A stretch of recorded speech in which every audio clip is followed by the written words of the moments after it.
Bonjour tout le monde, bienvenue au podcast de la Chaise Bleue. Nous sommes présentement en direct du Hannover Messe en Allemagne, le plus gros trade show manufacturier au monde. Cet épisode vous est présenté par le programme CIPEM de Prompt. J'ai le plaisir d'avoir avec moi Vincent. Comment ça va, Vincent? Salut, ça va bien vous autres? Yes, numéro 1. Et mon collègue à la Chaise Bleue, M. Benoît. Merci, Nicolas, merci. Vincent, avant de se lancer, j'aimerais que peut-être tu te présentes pour quelle compagnie tu travailles. Oui, en fait, je travaille pour Premier Tech, mais plus spécifiquement, je suis dans le groupe digital et je m'occupe de Liveline, qui est un produit qu'on a développé à l'interne, le premier produit digital développé 100% chez Premier Tech, qui s'appelle Liveline. Je suis le directeur général de cette. Directeur général, wow. Et en passant, votre boat, c'est magnifique. Merci. C'est grand, il est comme le double du nôtre, mais on est dos à dos, c'est encore génial même. Puis j'ai vu, je vais faire une introduction là, dans un langage vulgarisé. Parfait. Puis après ça, je vais te laisser partager, puis corrige-moi si je me trompe, mais je vais le dire dans ma façon. En fait, vous avez développé une plateforme qui est comme une gamification complète du design et de la création de plans pour une entreprise. Vous avez fait un manufacturier, un équipementier qui voudrait automatiser une organisation avec un catalogue produit en 3D. On peut même circuler avec une manette d'Xbox, avec un bonhomme. Il peut même chauffer le livre dans le jeu. C'est comme Grand Theft Auto, mais avec de l'intelligence puis de la création réelle. Puis pas de violence surtout. Est-ce que je me trompe ou c'est ça, Liveline? Oui, c'est bien résumé, effectivement. Puis en fait, c'est pas nous, notre exemple, c'était pas Grand Theft Auto. En fait, c'était Sims, le jeu vidéo Sims, mais pour le monde industriel. Puis en fait, ce produit-là, ça vient d'un besoin interne qu'on avait. Premier Tech vend des lignes d'équipement, des ensacheurs et des palettiseurs. Puis il y avait un besoin à l'interne d'empower, là, je m'excuse l'anglicisme, l'équipe de vente et d'ingénierie pour être capable de produire des proposals en 3D, mais beaucoup plus rapidement. Les outils traditionnels qu'on avait, ça prenait des jours, voire même des fois des semaines, pour faire des propositions en 3D. Donc souvent, ils se rabattaient sur le 2D. Puis c'est une des personnes qui est venue me voir, me dit faire le Sims, mais pour le monde industriel, ça se fait-tu? Puis moi, venant du jeu vidéo, je me suis dit, non seulement ça se fait, mais ça doit quand même relativement facile. Bruit de cassette qui recule. Ouais. Qu'est-ce que tu veux dire parce que tu arrives du jeu vidéo? Oui, en fait, avant de me joindre à Premier Tech, j'ai fait un 10 ans dans le jeu vidéo. Je travaillais chez Frima, une compagnie à Québec. Mais après 10 ans, j'avais fait le tour de ce domaine-là. J'avais le goût de régler des vrais problèmes, entre guillemets. Là. Et non pas de l'ennui. Mais c'est ça, c'est bien le divertissement. Là. J'ai absolument rien contre ça, mais j'avais le goût d'explorer autre chose. Mais c'est quand même pas facile de transitionner quand on vient d'une industrie du divertissement vers quelque chose de peut-être industriel ou manufacturier. Puis ça a vraiment été pour moi une possibilité d'aller ailleurs. Explique-moi, c'est quoi l'objectif de Liveline de venir à Hanovre, en Allemagne, vraiment comme présentateur? Vous voulez conquérir le monde? Ouais, évidemment, oui. Mais en fait, c'est notre premier show, en fait, qu'on est là comme exposant. Notre façon d'opérer, habituellement, c'est plus d'aller dans des shows où ce que nos clients sont, donc d'aller dans des shows industriels ou de packaging ou de food processing ou peu importe. Puis on se promène, puis on va là avec notre tablette, puis on fait du porte-à-porte. Honnêtement, là, on va voir les gens, puis on leur présente le produit. Ils sont attachés à leur booth, fait qu'ils n'ont pas le choix de nous écouter. Mais bon, on n'est pas toujours les bienvenus, mais de façon générale, ils sont gentils. Et là, c'est la première fois qu'on vraiment on a dit on va aller se présenter dans un show. Puis le Hannover Messe, c'est quand même un des plus gros shows de techno à l'extérieur de la Chine, je pense, mais ouais. Et je vais refaire la cassette à l'envers. Là, Ouais. Là tu arrives du domaine de jeux vidéo. Là, tu es rendu DG. Fait que là, tu fais de la gestion. Tu faisais-tu de la gestion de personnel dans le jeu? OK. Fait que t'es gestionnaire de métier ou t'es programmeur de métier ou t'es... J'ai un bac en marketing, là, mais j'en ai jamais vraiment fait. J'aimais pas bien ça. Mais j'ai fait plus de la gestion de projet. Puis, OK, il est dans le plus gros salon au monde avec un manteau, avec un bout. C'est incroyable. Moi, le marketing, pas ça, je veux conquérir le monde. Mais toujours avoir ça, c'est bon d'avoir ça dans sa poche arrière comme skill. C'est un outil dans mon coffre à outils, mais c'est pas lui que j'aime le plus utiliser. Ouais. Qu'est-ce qu'on disait? Non, mais je te disais, en fait, toi, tu arrives du domaine du jeu vidéo, là, ouais. tu fais de la gestion. Ouais. Mais j'aimerais ça savoir, c'est quoi le plus gros, pas frein, mais le plus gros obstacle que tu as rencontré dans cette transition-là? Parce que tu nous as dit que tu as vécu quand même, peut-être pas un choc, là, ça c'est peut-être mes mots, là, mais... Non, mais c'est définitivement une adaptation. En fait, ce qui était intéressant, c'était parce que moi, j'arrivais avec un coffre à outils, avec des outils qui viennent du jeu vidéo, des techniques, mais les gens, mes clients internes, ne savaient pas exactement ce qu'on pouvait faire pour eux. Et moi, à l'inverse, je ne savais pas vraiment de quoi il y avait réellement besoin. Fait qu'il y a eu une longue discussion à comprendre le réel besoin. Rappelle-moi, vas-y. Frima, c'était des maps que vous faisiez, vous autres. Hein? Non, on faisait des jeux complets. Puis en Des fait, jeux j'étais producteur chez Frima. Puis être producteur d'un jeu, c'est comme être propriétaire d'une petite entreprise. Là, parce que tu le finances, tu trouves l'idée, tu le finances, tu le mets en marché, tu essaies de générer des revenus. Tu fais du marketing. Tu fais du marketing, tu n'as pas le choix. Fait que c'est une petite entreprise faire un jeu, surtout à plus petite échelle. C'est pas Ubisoft, c'est pas les gros studios. Mais pour revenir à ta question du défi, quand on est rentré dans le manufacturier, il a vraiment fallu qu'on prenne le temps de comprendre le besoin parce qu'on a un challenge quand on est dans le 3D ou dans des choses aussi sexy que Liveline. C'est que les gens, quand ils voient ça, ils font comme « Wow, c'est bien beau, j'ai le goût de l'avoir ». Puis ça, c'est un risque parce que si tu réponds pas à un réel besoin, souvent, ils savent même pas pourquoi ils le veulent, mais c'est beau. Fait qu'un matin, ta licence n'est pas garantie. Là. Non, elle est garantie parce que lui, il a vraiment un réel Un feu besoin. d'artifice, ça dure des fois 15-20 minutes, une demi-heure, puis c'est fini. Après, Ça- le monde retourne chez Ça eux. peut être là. un feu de paille, là, puis moi, ça a vraiment été important pour moi d'aller valider qu'on répondait à un réel besoin parce que c'était pas du divertissement que je voulais faire, là, c'était régler un problème. Puis s'il n'y a pas de problème à régler, mais on arrête. Là. Excuse-moi, je prends des notes parce qu'en fin de journée, je fais toujours un débrief. Puis ton passage jeu vidéo manufacturier, c'est sûr que je lance l'appel. Je trouve ça tellement intéressant. C'est quand même rare, il n'y en a pas beaucoup parce qu'il n'y a pas beaucoup de gens qui ont le goût de faire ça quand ils sont dans le jeu vidéo, ils ont le goût de rester là. C'est des passionnés de jeux vidéo qui veulent y rester. Exact, puis c'est bien correct. Là, Tu sais que j'en veux tu sais, pas. ça fait faire 15 ans, 16 ans, même je suis dans le domaine manufacturier. Puis quand les jeux vidéo sont arrivés avec beaucoup de subventions et tout, que les programmeurs se dirigeaient plus vers les domaines industriels, mais vers les domaines de jeux vidéo, Ouais. il y avait une grosse crainte dans le domaine manufacturier. Puis de deux, les manufacturiers dans des boards, là, autant avec des comités sectoriels de main-d'œuvre et tout ça, il y avait quand même des mémos qui s'en allaient au gouvernement de dire hey, là, arrêtez de subventionner les jeux vidéo. Nous, dans le fond, qu'on est 13% du PIB, vous ne subventionnez pas notre main-d'œuvre. Tu sais. Mais là, ce que je comprends, c'est qu'enfin, peut-être que ça va. Tu vas peut-être inspirer d'autres gens. Là. Mais il y a ça, puis je pense que ce qui est le fun, c'est qu'on arrive quand même avec une autre façon de faire. Tu sais, tu l'as vu, l'outil, la simplicité de l'outil, la simplicité d'utilisation, le plaisir à l'utiliser, parce que pour vrai, les gens ils ont du plaisir à l'utiliser. Ça vient de là, puis ça n'aurait pas été possible. Là. Je pense que si on avait été une équipe d'ingénieurs, on l'aurait peut-être fait différent, l'outil. Là. Ouais. Puis ils font des choses bien encore en cool, 2D. les ingénieurs, mais des fois, ils ont tendance à over-complexifier Il serait encore en 2D, puis il n'y aurait pas encore de site web. Non, c'est ça, exact. Puis moi, je suis pas passé au bout. Encore, tu as jasé avec Benoît, mais tu sais, à haut niveau, comment ça fonctionne? Je comprends que tu vas aller outiller le vendeur avec un outil 3D. C'est quoi? On va voir une machine que tu as à vendre, on fait un scan 3D, on te met des lunettes, puis tu donnes ça à tes clients. Gentil photo. Hein. J'ai aucune idée comment ça marche. C'est un configurateur. Là, donc, nos clients vont bâtir leur librairie avec leurs équipements. Donc, ils vont mettre leur modèle 3D, leur fichier d'ingénierie. Puis après ça, ils se bâtissent leur bibliothèque. Puis, ils font du drag and drop. Dans un monde virtuel. Dans un monde virtuel. Ils vont essayer de reproduire en 3D la solution. Dans le cas des équipements de premier tech, par exemple, c'est une solution d'ensachage ou de palettisation. Puis les convoyeurs s'étirent de façon procédurale. Donc, en un clic, on est capable d'étirer le convoyeur. Puis ce qu'on va générer au bout de ça, en fait, c'est soit des vidéos, des exports 2D, 3D. On va vraiment faire une présentation 3D au client de voici votre solution, puis voici à quoi ça va ressembler. Dans le fond, vous avez fait Minecraft pour les usines, là, un peu. Là. Exact, oui. Si je peux le résumer, là, ce qu'on a voulu faire, là, c'est démocratiser l'outil de conception de layout. Là. Parce qu'en fait, il y a des gens qui connaissent bien leurs équipements, mais qui ne sont pas capables de présenter parce qu'ils sont freinés par l'outil. Ils sont obligés de se retourner vers un ingénieur ou un technicien pour leur dire « Peux-tu me faire un layout, s'il te plaît, pour mon client? » Mais dans le fond, pourquoi? Si je te donne les outils pour que tu sois capable de le faire toi-même, si tu as cette connaissance-là, on accélère le processus. Mais tu sais que c'est une rupture technologique, ce que vous faites. Là. Oui. Il y a plein de paradigmes qui vont faire qu'il y en a dans 10 ans qui vont mourir, mais ils embarqueront pas. Mais ils vont mourir. On leur As-tu souhaite qu'ils déjà embarquent. vendu de la machinerie industrielle? Maintenant, on dirait que je le fais quasiment. Là. Oui, c'est fou, là, quand même. Je Non, pourrais. mais c'est ça que tu fais pareil. Ouais. Un catalogue de produits standards. Tu forces les gens à arrêter d'inventer puis prendre du produit standard.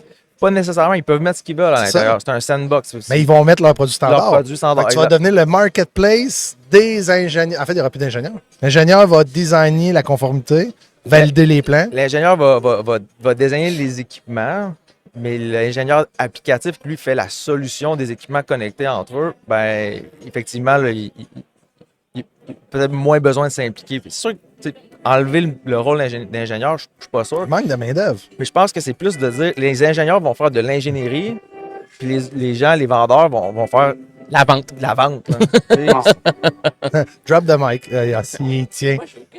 Question pour toi, Vincent. Est-ce qu'à l'intérieur des différents projets que vous avez faits, vous êtes venu qu'à intégrer plus d'une entreprise dans le même sandbox pour faire une vente, mais à partir de produits, de quelqu'un fait le convoyeur, l'autre fait le panneau électrique, l'autre fait... Est-ce que c'est une demande de venir pour des manufacturiers d'hybrider leurs produits dans un seul sandbox, parce que c'est le terme qu'on va utiliser à partir de maintenant? Là? oui et non, en fait, OK. parce qu'en fait, nos clients, ce qu'ils vont faire, c'est qu'ils vont intégrer tous les équipements qu'ils utilisent, les leurs et d'autres qui achètent. Donc, par exemple, nous, chez Prométech, on va acheter des balances de Mettler Toledo. Oui. Fait qu'on les a mis dans notre librairie, mais c'est pas deux clients qui se sont mergés ensemble, c'est vraiment, ils font juste mettre les... T'as pas eu ça comme demande encore, là? Pas encore. Des Par personnes contre, qui ont dit, hey, nous, on veut faire des ventes ensemble, là.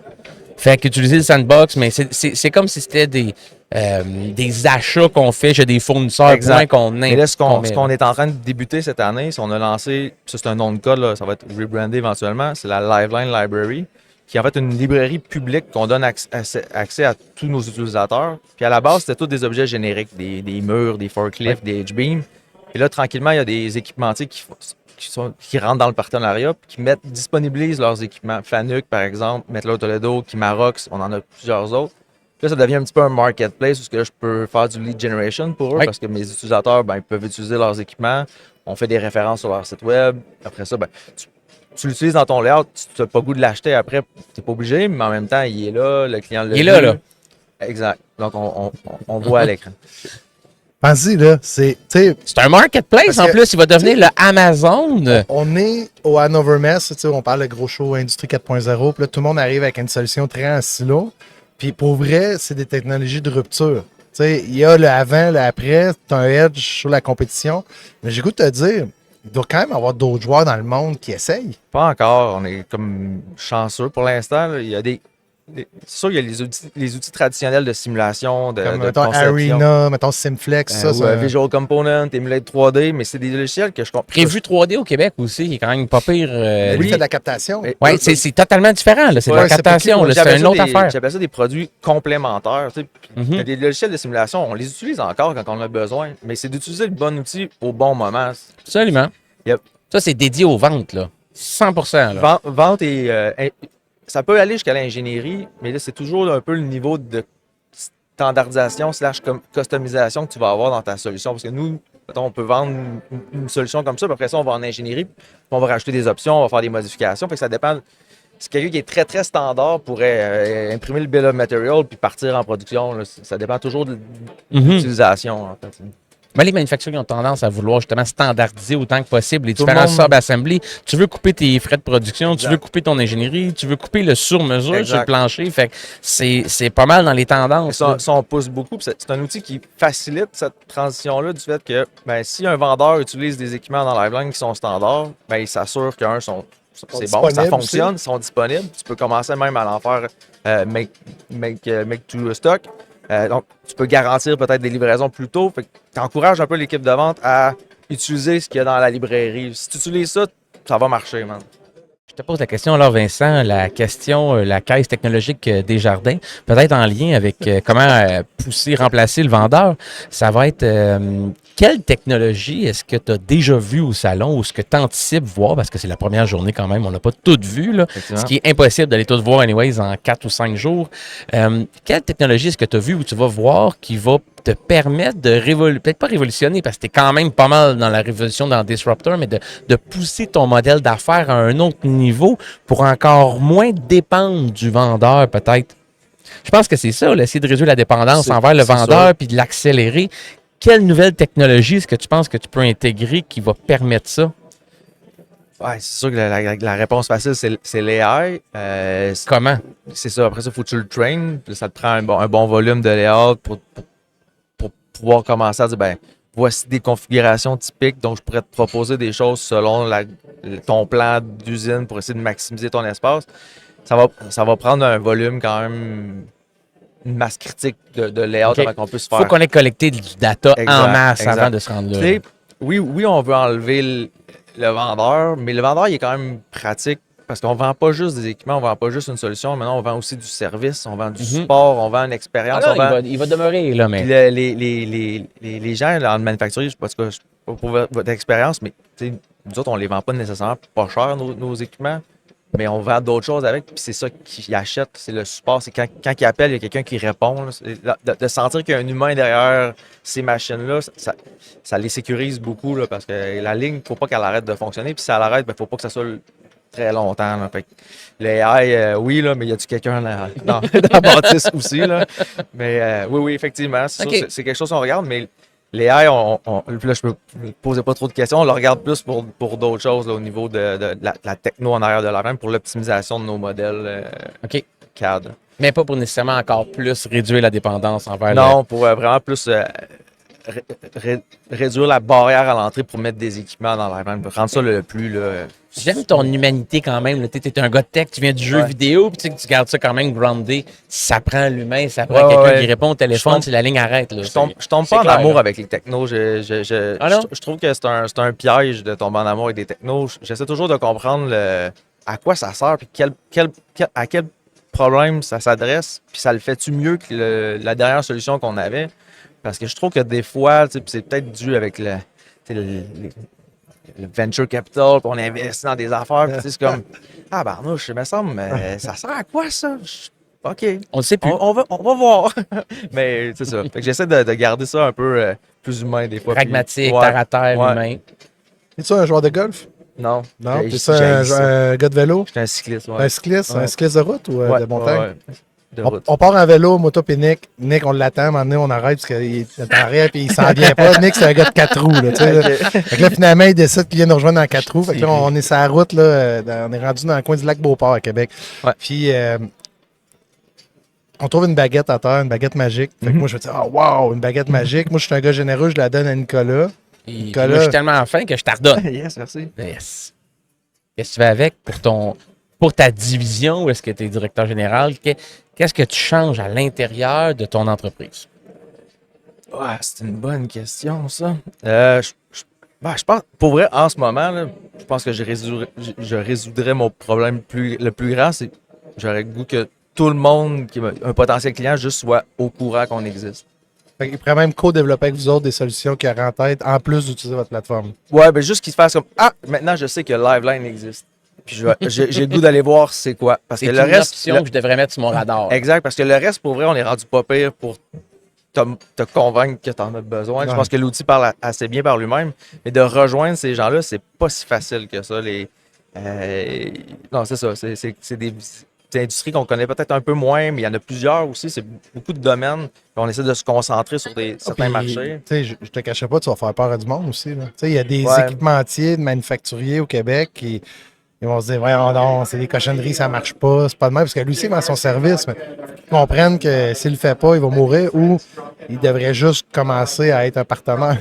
C'est sûr même d'autres CPQ ultra traditionnels. Oui, parce que ça se vend. Ça va être disrupté pas mal de domaines. Tu connais-tu la terminologie CPQ ou pas du tout? Oh, ok, parfait. Tout à fait. Juste je sais que tu as le jeu vidéo, des fois on dit des mots. Non, mais tu vas bien parce qu'il y a plein de choses que je connaissais pas quand j'étais arrivé. Là. Pour les auditeurs, un contrôle un configurateur de prix de cotation. Cost price quote. Ouais.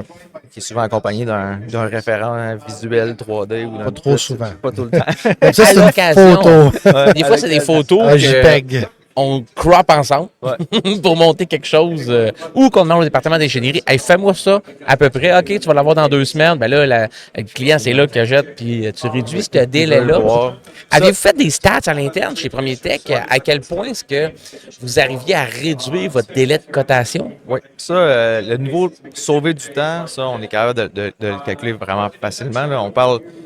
C'est sûr que ça dépend toujours de la grosseur de la solution. Puis en fait, je peux même parler de clients externes parce que je trouve que c'est plus intéressant. Notre premier client, c'est Machinex, une compagnie de blé civil, les équipements de centre de tri. Eux, faire un gros layout, là, ça peut leur prendre un 7-8 jours dans des solutions CAD traditionnelles.